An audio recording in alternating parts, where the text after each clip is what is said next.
হচ্ছে পুরোটাই হচ্ছে আমাদের শহীদ ভাইদের 2000+ যারা মারা গেছেন, তাদের জীবনী, তাদের কে কোথায় আহত হয়েছে, কীভাবে নিহত হয়েছে, তাদের লেখা আর কি।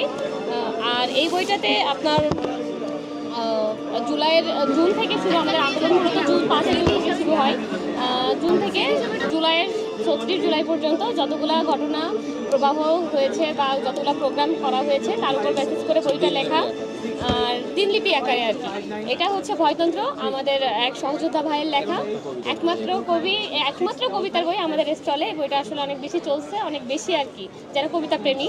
আর ওভারঅল যতগুলো বই আছে, ইভেন এই যে অভ্যুত্থানের, এটা একটা প্রবন্ধ টাইপের বই, এটা অনেক সুন্দর, এটা অনেক বেশি ফার্স্ট র্যাঙ্কিংয়ে এই দুইটা বই চলছে।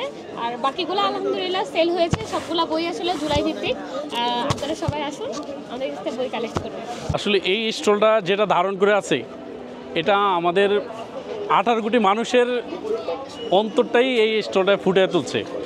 যে এটা যদি দেশব্যাপী, বিশেষত আমাদের তরুণ প্রজন্মের কাছে প্রতিটা শিক্ষা প্রতিষ্ঠানে যদি এই স্টলের যে চিত্রগুলো আছে, বিশেষত এখানে ইউনিক একটা, যে আমাদের এক ভাই শহীদ হয়েছে, তার মানে রক্তমাখা জীবন্ত ইতিহাসটা এখানে আছে।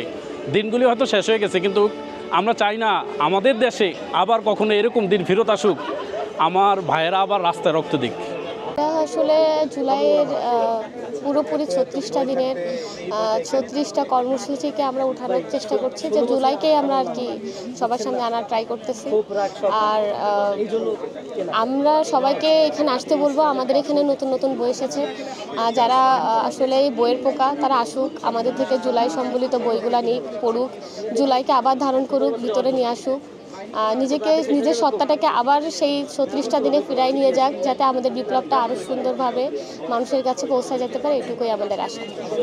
বৈষম্য বিরোধী ছাত্র আন্দোলন যে উদ্যোগটা গ্রহণ করছে, এটা খুবই প্রশংসনীয়। এ ধরনের উদ্যোগ গ্রহণ করা খুবই দরকার ছিল। আমি মনে করি এরকম ছোট একটা স্টল না, আমি মনে করি আরও বড় ধরনের কোনো উদ্যোগ নেওয়া উচিত ছিল, অনেক বড় করে বা আরও বেশি এরিয়া নিয়ে একটা আয়োজন করা উচিত ছিল। কারণ জুলাইয়ের যে ডকুমেন্টারি বা জুলাইয়ের যে প্রেক্ষাপটটা, এটা ছোট না, এটা অনেক বড়।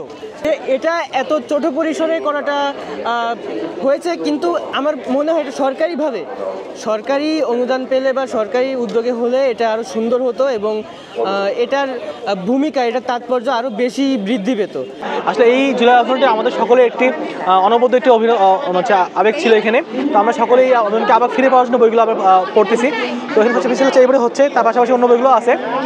এখানে আসলে শুরু থেকে পর্যন্ত সবগুলো লেখাই আছে, দিন বাই দিন কী হয়েছে না হয়েছে সব লেখা আছে। আমরা চাচ্ছি সবাই এটাকে মনে রাখে এবং এটাকে পরবর্তীতে অন্য কেউ যেন এখানে আসে এরকম স্বৈরাচার করতে না পারে, চাই আমরা মেসেজ সবাই সজাগ থাকে আর কি। বৈষম্য বিরোধী ছাত্র আন্দোলন এটা সার্থক হোক এই জন্য যে আমরা দীর্ঘ 15 থেকে 17 বছর যে অবস্থায় ছিলাম, সাধারণ জনগণ ভালো মন্দ বলার কোনো অধিকারই ছিল না, কথা বলার অধিকার ছিল না, ভয়ে দিন কাটাইতে হইতো, সত্য কথা বলার কোনো স্কোপই ছিল না। এই উদ্যোগের মাধ্যমে আমরা চাই যে এই ছড়িয়ে পড়ুক, এই জিনিসটা সারা দেশে, সারা শহরে ছড়িয়ে পড়ুক। এই উদ্যোগটার মাধ্যমে যেন আমরা পুরনো ইতিহাসটা আবার জানতে পারি এবং এটা যেন সফলতা দেখতে পাই। এই উদ্যোগটা না নিলে আমাদের মানে পরবর্তী জেনারেশন জানতে পারবে না। আমি মনে করি যে এটা একটা ভালো উদ্যোগ।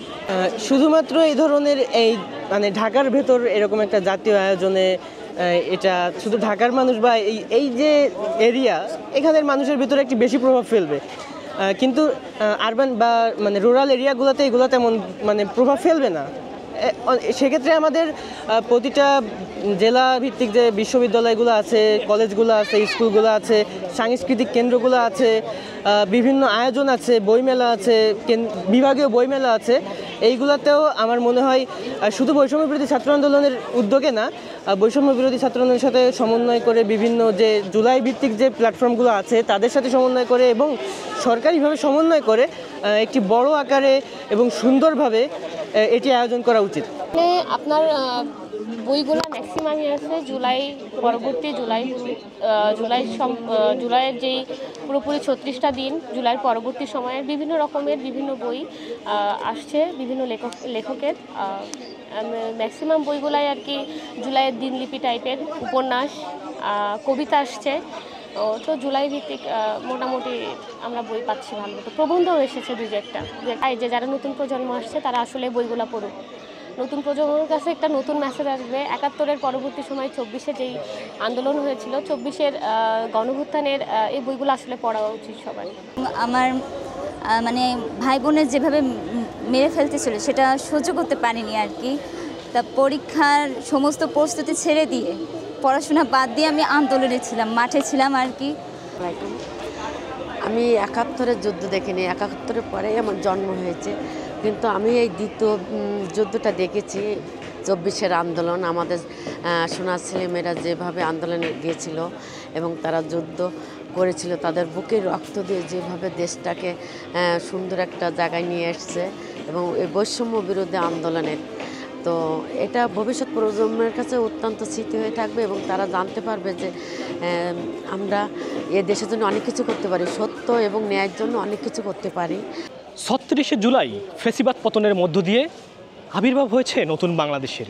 সেই বাংলাদেশের প্রথম বইমেলায় মুগ্ধতা ছড়াচ্ছে বৈষম্যবিরোধী ছাত্র আন্দোলনের স্টল, যে স্টলে পাওয়া যাচ্ছে জুলাই অভ্যুত্থানের তথ্যবহুল বিভিন্ন বই। প্রজন্ম থেকে প্রজন্ম এই বইয়ের মাধ্যমে ছড়িয়ে পড়বে জুলাই অভ্যুত্থানের ইতিহাস। মোহাম্মদ সাব্বির হোসেন, ইনকিলাব, ঢাকা।